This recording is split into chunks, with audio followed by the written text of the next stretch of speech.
You're watching War at the Rock, Polygamy Standoff, a special edition of A Current Affair. This is an exclusive look inside a bizarre and epic custody war between a former male model named Robbie Sweeten and his ex-girlfriend, Annazella Swap, a fight entangled in the divisive world of polygamy. Years before the couple met, Annazella's grandfather, a militant polygamist, was killed in a shootout with Utah police. In 1988, Annazella's father, Adam Swap, decided it was time to avenge the death of Annazella's grandfather.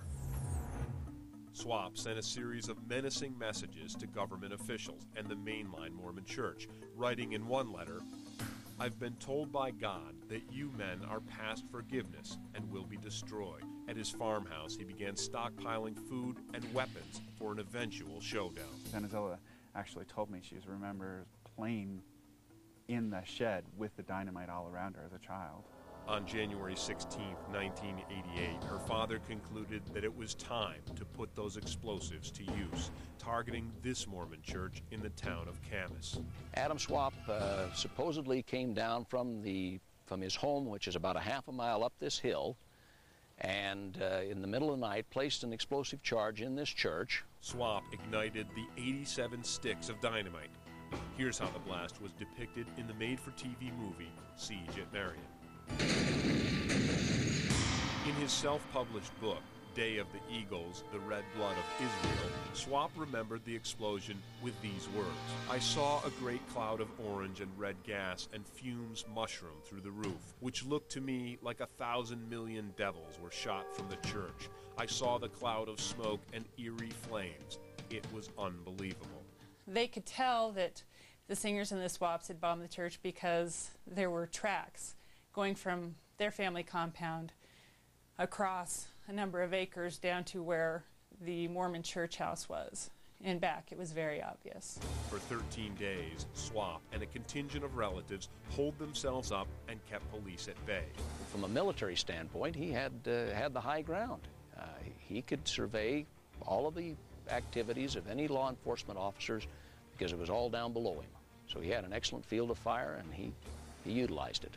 I understand that they had 2 armored trucks of some kind up there, personnel, heavy-duty weapons. They tried a lot of different techniques. Sirens, loud sirens, extremely bright lights, officers on the perimeter all night long, aircraft, helicopter aircraft flying over pretty continuously. The Singers and the Swaps wanted to send a message out to the world that they were a happy, tight-knit family doing just fine. So they issued a photograph. I do remember the faces on the little children as being fine, but there again, they're learning to be a part of something that is not normal, being part of a group that had severely broken the law. Annazella was 6 or 7 years old. She recalls all the noise.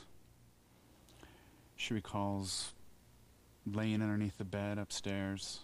They were waiting for John Singer to rise from the dead and protect them.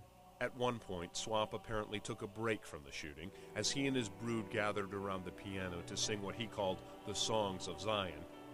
He later wrote, "So filled with the Spirit of God were our songs and the rejoicing of our hearts that it seemed like the very angels in heaven joined our chorus." Police tried setting a trap for Swap and his brother. Early in the mornings, every morning, they would leave the Singer house and they would walk down to a pen where they had some goats, and they would milk the goats so they could feed the children. And the plan was to deploy canines to safely take those 2 into custody.